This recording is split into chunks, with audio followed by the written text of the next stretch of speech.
Hello, I'm Angela Singleton with Singleton Educational Services. This video is about homeschooling for kindergarten. This is one of the most common questions among new homeschool parents, and at the moment, an extremely hot topic among pandemic parents who are a little nervous about sending their kid to public school and are considering homeschool as an option to get through this year and the transition with everything happening. So let's talk about homeschooling kindergarten. Gee, what does it look like? Well, I can tell you for my children, it was mostly play. And for most children, it should predominantly be learning centered around play. This can be play inside or outside. I'm a huge fan of playing outside. So, what did kindergarten and even first grade, maybe second grade too, look like for my kids? Well, it was really common for us down here in Florida with our beautiful mild winters to school outside. I would pull a blanket out under the big oak. We would open the garage and pull out all of their toys, bikes, scooters, sidewalk chalk, even the wagon. We would just enjoy ourselves for most of the day outside. I would bring snacks and drinks out to the blanket as well. I would invite the children to come join me on the blanket to read. We might read in a chapter book. We might read in a science book. We might even do a language arts worksheet. We would do this intermittently with play. So the children might go out and draw a cartoon or their favorite character with the sidewalk chalk. And then I'd invite them, come on over, have a drink of water, have a snack, sit down. Mom's going to read to you. And then after we do that, they'd get up and they'd go off and ride bikes or their scooter. They just had fun. Sometimes on their way back to the blanket, they'd get stopped because they were enamored by maybe a bunny that happened to join us in the yard, or maybe they noticed some beetles or ants and they would stop and take a look and ask questions. Sometimes it was the bird that would fly by. And sometimes we had fire trucks and garbage trucks that would come through, and the children would stop and watch them. Children in their young ages are curious, and there's so much for them to learn everywhere they are, right in the environment that they have. And oftentimes, school children, when they would get home from their day at school, would see us and come join us. So then we had plenty of outdoor playtime in our yard or in our cul-de-sac or the street. It was so much fun to learn throughout our week and throughout our day outside. So let's take a look at the Florida homeschool law. Children ages 6 through 16 must be registered in a school type of some sort, whether that's private school, public school, or homeschool. So once your child is 6, legally, they have to be registered in something, all right? Now, your children can be registered before 6. I registered my kids at the age of 5 because I was going to begin homeschooling. Now, if your child is currently planning to do kindergarten at home and you are intending to move them to the public school as soon as you feel it's safe, then it's really important that you go ahead and file your letter of intent to homeschool so that the school board has them registered as schooling for kindergarten this year. Now, for homeschoolers in the state of Florida, we do not have to declare a grade level. However, declaring that you are homeschooling your child automatically puts them on the radar, registers them as in school. In Florida, we do not register children for preschool, though you might be accustomed to signing your kid up for VPK or for a preschool educational program. In the state of Florida, the Department of Education does not recognize that as school. So you need to keep that in mind if you're planning to send your child to private or to public school, maybe even private school afterwards. But I know for public school, if your child's not been enrolled previously, they may require your child to do kindergarten to get started when you send them at 6. Anyways, so if your child's turning 6 during the school year, you have 2 options. You may submit the letter of intent at the beginning of that school year, or you may submit it upon their 6th birthday. It's up to you. Just keep in mind that once you submit that letter, your school year officially starts at that date, okay? So your annual evaluation or annual standardized test score is due within that 12-month period. So this is just entirely up to you. But say your child has a birthday in January and you submit the letter of intent in January, then you're due to submit your evaluation or your standardized test score by January of the following year. Now, you could submit it during the summer, that's fine too. I'm just letting you know how the law works, right? We have that 12-month period. So the date that you declare they're officially homeschooling is the date that everything's due. Now, it may be easiest for your family to just enroll your children in June, July, or August. Most families do that to roughly follow the general school year the schools are using.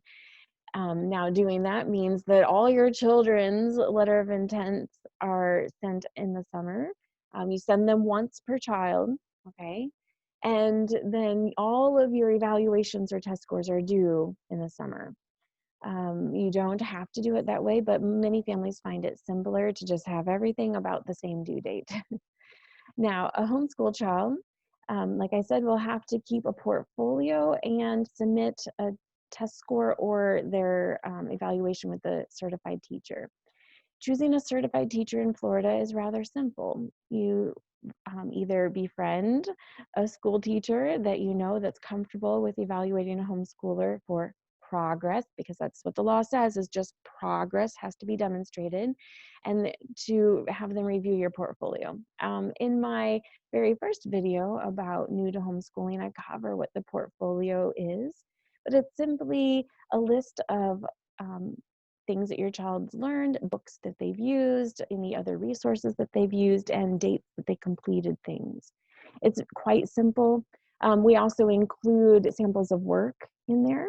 So I usually include samples of work from the beginning of the school year and the end of the school year. This could be handwriting, it could be essay writing, it could be math. I usually include something that's handwriting or English essay writing, and I include something of math. So I do 2 of each. So beginning of the school year for both the English and the math, and end of school year for English and math. Now, what do kindergartners need to learn? This is another one of those big concerns that goes with that question of what do I do for kindergarten?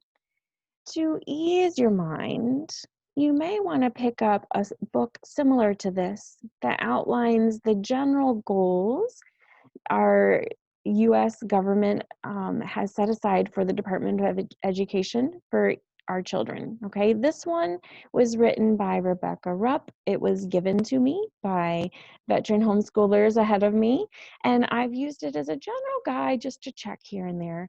A simple thing to do if you have the resources or ability or access to a curriculum is to pick a curriculum that is a learning style that you wish to adopt in your homeschool program and use it, right? Use it year by year, level by level, and that helps avoid gaps that might be exposed or developed by switching around or creating your own curriculum. Or you could create your own simply by using a guide like this that lists the goals and objectives, the things that children should learn by subject. So in this slide, in the next one, I highlight some of the goals, okay? So looking at English and language, it's important that your kindergartner learns the alphabet, the sounds of the letters, and begins to sound out and read spoken language of three-letter groups, three-letter word groups. So this could be like cat, um, sat, pat, right? So we have cat, hat, sat, pat. It could be ham, Sam, Fram, okay? We have all different kinds of simple blends and simple words the children can learn.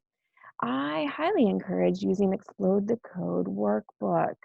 Now, if your child is just beginning, right, just beginning the alphabet and the letter sounds and starting to put these sounds together, you'll want workbooks A, B, and C. If your child has already mastered that, and the early three-letter word Bob books are really easy and simple for them to read, then move on to the next level. I believe it's 1, 2, 3. So my children at the preschool level actually were easily ready for and handling the Explode the Code workbooks ABC, and they were beginning the very early Bob books. For kindergarten, in order to keep them challenged but not stressed and enjoying learning, I moved them into Explode the Code books 1, 2, 3, and then they had beginning reader books. So every child's going to be a little different. I honestly didn't realize quite innocently that my child was, my first child, was ready to move ahead to what the general idea of first grade would be. I honestly bought the kindergarten curriculum, was all excited, thought we'll take it nice, simple, and easy. And much to my surprise, it was too easy. She already knew that material. Same with math. So I had to bump her up to first grade language arts and first grade math because that's where she was properly challenged. So handwriting. Now, handwriting can be worked on in so many ways in these early years. You can take a cookie sheet and put some sand or rice in it, or even sugar, and let them use their finger to write in the sand, rice, or sugar. So we're going to work on the letter A today, and they practice writing the A, and they can shake the tray. It's a clean slate, and they can do it again. You can use a whiteboard, a chalkboard, or just pencil and paper or crayons. Okay, there's many options. For us, working on that hand coordination before handwriting was really critical. So we practiced that through coloring. You can have your toddlers start coloring just for fun and don't have expectations about staying in the lines at first, right? We just want them to color and practice moving their hand. And then you start to slowly guide them towards noticing the lines and the boundaries and just see how they do, but no pressure with it. Whatever they do is beautiful and wonderful and deserves praise. So kindergarten. Now, your kindergarten math, you can create on your own simply by doing games, right? So a fun game that my children loved was every time we went upstairs or were walking outside, we would count 1, 2, 3, 4, 5, 6, 7, 8. Or we would even use the alphabet with this. So here we go, A, B, C, D, and we just had fun with it. Now, you could also get out a laundry basket and tell the kids, go round up your teddy bears and bring them in, and then create the story that you tell them. And they interact with you. So you could say, okay, the school bus is going to go pick up the children for school. They get to the first bus stop, and 3 get on. So you could ask them, okay, grab your teddy bears. 3 teddy bears need to get into the school bus. They put 3 teddy bears into the laundry basket and happily play along. And then you have them scoot the laundry basket around the living room or your schoolroom or whatever setup you have. And you tell them, okay, we're at the next bus stop. 3 more children or teddy bears get on the bus. how many teddy bears do we have now? And they count them up and they say 6 or, 5, and you correct that. You count with them, right? And so you just have fun learning through play. Another activity we did was learning how to understand money and counting. So I would pull out things from our cupboard, our kitchen cabinet, and put labels on them using a marker and some um, some of the index cards. And I would put 1 cent, 2 cent, 5 cent, 10 cent, that type of thing. And I would put them on all the different packages. And then I would say, all right, kids, grab your grocery cart. They had a little toy grocery cart, but you could grab a laundry basket. And I'd say, all right, let's go shopping. What should we get? And they'd put things in the laundry basket that they would select from the cabinet. And then I'm like, okay, come over here. We're going to go to the checkout. And then I would help them pull the index cards off and line them up, and we would take turns adding up their grocery cart. And then I would say, okay, you now owe 56 cents. And we would then use our toy money or real money to have them practice recognizing how much each coin was and figuring out how to pay for their groceries. It was so much fun. Now, learning through measurement can be done through cooking and baking together. So easy. You could say, hey, let's bake a pizza, or let's bake a pie, or a cake or brownies, right? And then you could use the measuring cups to practice teaching them a whole cup, a half cup, a quarter cup, right? And when you're all done, you can say, okay, now there are 2 children. Let's cut it in half, right? And then they get to visually practice creating 2 halves. You can use this for reinforcement and learning and activity, and that's math. It's wonderful how we can use regular life skills to teach our children and have fun with it too. So, another activity is to learn position: first, second, third, fourth, fifth. You can do this when you put the teddy bears in the bus, right? You can say, okay, who's first on the bus? Or you could line them up and say, who's first in the line to go to the playground or to go to recess, or however you want to do it. We use SACS in math. Again, not affiliated. I make this disclaimer in all my videos. We use SACS in math for our math, and these learning activities are actually included right in it for kindergarten and first grade math. It was wonderful. Now, you don't have to cover history or social studies, geography and science and art and music and all these other things. You don't have to cover any of that in kindergarten if you don't want to. We chose to. Again, we used a curriculum, again, not affiliated, but we used Sunlight curriculum, and it included many of these activities for our kids. And then my kids wanted to add on, they always wanted more. So for us, history and social studies and culture, because that was kindergarten, was a focus on culture around the world, was through reading chapter books, read alouds. I would read to them, and then we would talk about it. We would talk about, where are the children in the story? What was it like for them in that time period, or in that city, or in that country? Where did the children live? What did they eat? How did they play? What did the adults do? Did they have a mom at home? We would talk about, what food did they eat? What did it look like? What did it taste like? And then sometimes we would actually make that food and learn about that country or culture through their food or activities by watching videos, looking up recipes, and we even, since we live in Florida, we even took them to Epcot, to the World Showcase.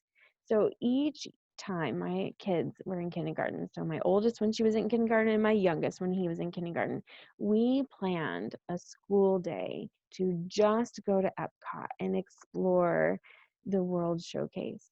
And again, not affiliated with Disney at all. It was just a bonus for us because we lived within driving distance and we could do this for a 1-day pass. We could go and we could explore the World Showcase and look at the architecture. We could listen to the music and talk about how is that different from ours or similar. We could watch the street shows and document our thoughts and ideas about it. We even met with the students that were there working for Disney, and we talked to them about their country and asked them questions. We even had them write our children's names in their language. It was so much fun. They even had little workbooks and activities for the kids to do at the kids spot.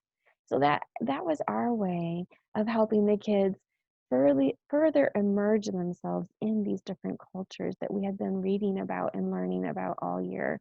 We also borrowed videos from our library. I think it was called Children Around the World. I think that was the name of the series. And so we would borrow these and watch them and have the same discussions of what we saw, what the children did, what did they wear, what was it like. It was so engaging with our kids. Great experience. While we would read these books or watch the movies, we would use our world map to locate where they were and talk about geography. It was easy to incorporate that. And then science. My kids could not get enough science. Not only did we do the sunlight science, I ended up adding apologia science and lots of science videos from the library. It was incredible. They couldn't get enough. I then began using my own food science and nutrition training and background to incorporate more home-based kitchen chemistry and science with the kids because they ate it up. They loved it. They wanted more and more. Again, our nature studies outside with wildlife just fed into their interest with science. All right, so now art. My kids love art. Drawing, crafts, using the sidewalk chalk, creating their own puppet shows, writing their own screenplays and putting them on, making things with modeling clay, hand paints. I even bought canvases for my kids to paint with oil paints or watercolor or whatever. My kids loved art. We joined a homeschool art group and met with an art teacher in the park and had art lessons every week. I even ended up buying my own art curriculum to have at home because the kids wanted art every day. Now that my kids are teenagers, they still like art. It just looks a little different. They are exploring art in their own way, whether it's through film or photography or digital media. It's incredible how incorporating art and learning through art and play with art inspires our kids and gives them the opportunity to find a stress relief when they're older through art. Now, music. It turns out our family is hugely invested in music. Early on, our oldest, at the age of 3, saw a PBS program from the top about young children playing the violin, and she was enthralled. She began begging to start music lessons, begging to play violin. Well, once she was 5 and was still begging, we made the decision to start piano lessons. Not what she wanted, but she was still interested because it was her ticket to violin someday.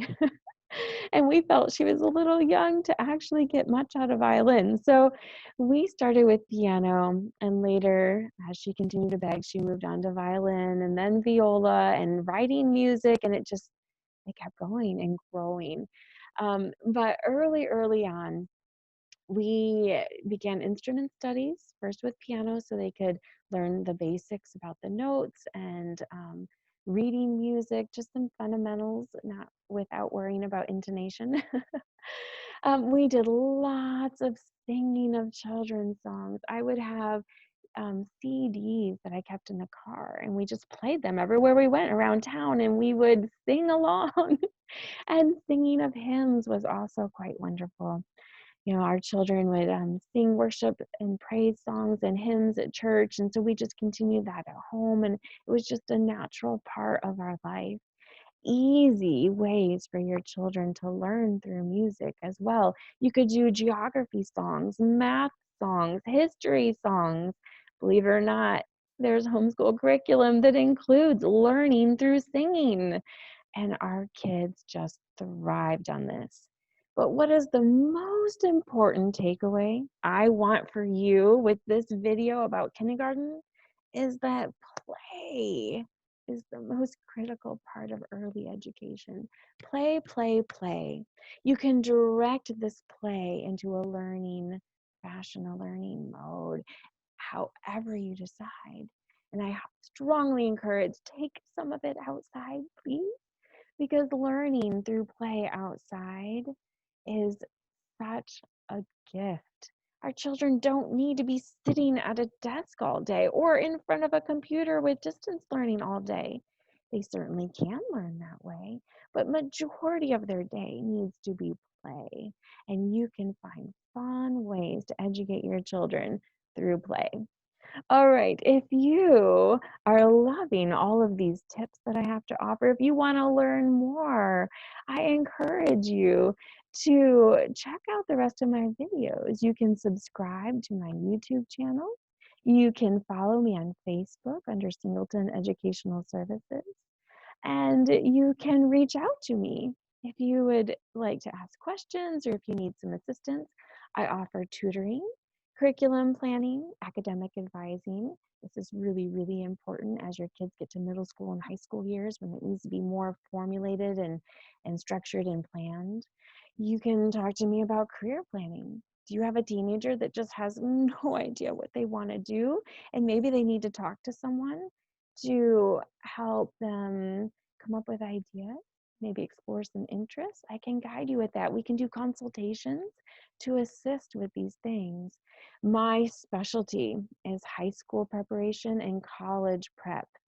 So if you have a middle school child, now is the time to start thinking about high school prep, because what you do in middle school completely lays out and plans their child, prepares them for what they're going to do in their high school years, whether that's dual enrollment or not. And college prep, let's face it, the closer our kids get to graduating from homeschool and preparing for college, the more scary it seems to be for most parents. I can help you with that, whether it's doing college credit in high school or just preparing for your applications the senior year. I can guide you and assist you. And course descriptions and transcripts. These are things that are required of us as we prepare our kids through high school years and college.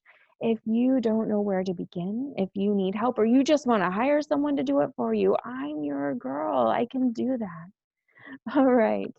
Thank you for watching this video and learning along with all of us. And again, feel free to subscribe to my channel, Singleton Educational Services, and find me on Facebook. All right, have a great one. Bye.